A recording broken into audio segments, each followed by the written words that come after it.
ମୁଁ ଆପଣମାନଙ୍କୁ ଆଜି ଗୋଟେ ଆସନ ବିଷୟରେ କହିବି। ମୋ ନାଁ ରଞ୍ଜିତ ସାହୁ, ମୋ ସହିତ ସହଯୋଗୀ ଚିଙ୍କି ଅଛି। ସେ ଆସନ ନାଁ ହେଲା ପାଦଥାନା ଆସନ। ସେ ବିଷୟରେ ମୁଁ କରିବି ଏବଂ ତାର ଉପକାରିତା ବିଷୟରେ ଆପଣମାନଙ୍କୁ ଜଣାଇବି। ଚିଙ୍କି, ଏବେ ସେ ଆସନ ଆମେ କରିବା ଏବଂ ସେ ଆସନର ଉପକାରିତା ବିଷୟରେ ସମସ୍ତଙ୍କୁ ଜଣାଇବା।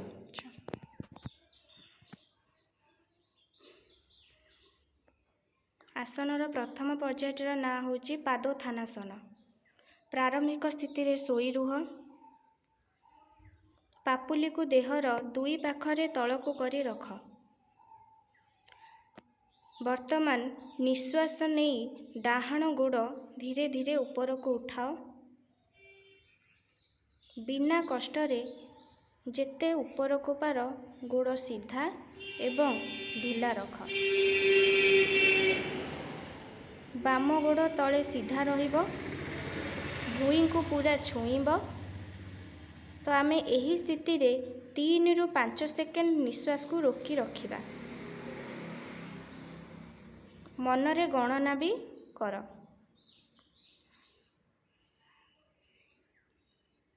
ତିନି ରୁ 5 ସେକେଣ୍ଡ ହେଇଗଲା ପରେ ଏବେ ନିଶ୍ୱାସ ଛାଡ଼ି ଗୋଡ଼କୁ ଧୀରେ ତଳକୁ କର।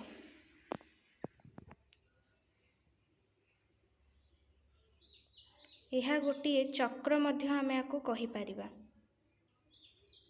ଏହିପରି ଡାହାଣ ଗୋଡ଼ରେ 10 ଥର ଏବଂ ବାମ ଗୋଡ଼ରେ 10 ଥର ଅଭ୍ୟାସ କରିବା, ଯାହାଦ୍ୱାରା କି ଏଥିରୁ ମିଳୁଥିବା ସମସ୍ତ ସୁଫଳ ଆମେ ପାଇପାରିବା।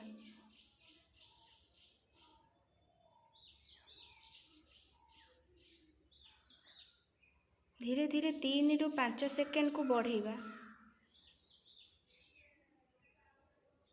ମନରେ 10 ସେକେଣ୍ଡ, 11 ସେକେଣ୍ଡ ପର୍ଯ୍ୟନ୍ତ ବି ଆମେ ଗଣନା କରିବା।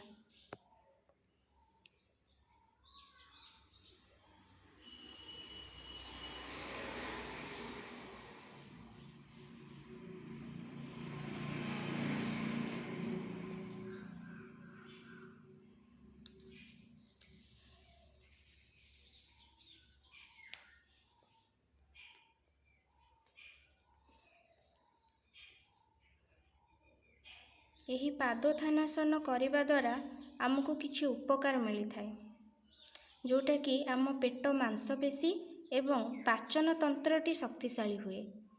ଦେହ ଭିତରେ ଅଙ୍ଗ ଗୁଡ଼ିକର ମାଲିସର ଉପକାର ମିଳେ।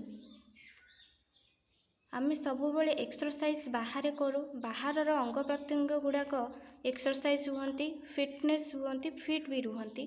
କିନ୍ତୁ ଆମର ଅଙ୍ଗ ଭିତରେ ଥିବା, ଆମର ଶରୀରର ଭିତରେ ଥିବା ଯେତେକ ଆଭ୍ୟନ୍ତରୀଣ ଅଙ୍ଗ, ତାର ମାଲିସଟିକୁ ଆମେ ସଠିକ୍ ପରିମାଣରେ କରିପାରୁନା, ଯାହାଦ୍ୱାରା କି ଆମର ଭିତରେ ଥିବା ଯନ୍ତ୍ରପାତି ଆମର ଯେଉଁ ଶରୀର ଭିତରେ ରହିଥିବା ଅଙ୍ଗ ପ୍ରତ୍ୟଙ୍ଗ ଗୁଡ଼ିକର ଆମେ ସଠିକ୍ ମାଲିସ କରିପାରୁନା। ଏହାଦ୍ୱାରା ଆମର ଶରୀର ଭିତରେ ଥିବା ସମ୍ପୂର୍ଣ୍ଣ ଅଙ୍ଗର ମାଲିସ ହେଇଥାଏ, ଆଉ ସେ ମାଲିସର ଆମକୁ ଉପକାର ମଧ୍ୟ ମିଳେ। ଏଥିସହିତ ତଳ ପିଠି, ଶ୍ରୋଣୀ, ଶିବାଞ୍ଚଳ ମାଂସପେଶୀ ମଧ୍ୟ ଶକ୍ତ ହୁଏ ଏବଂ ଅଙ୍ଗଚ୍ୟୁତି ଠିକ୍ କରିବାରେ ବି ଏହା ସାହାଯ୍ୟ କରେ। ଏହି ହେଉଛି ପାଦୋତ୍ଥାନାସନର ସମସ୍ତ ଉପକାରିତା।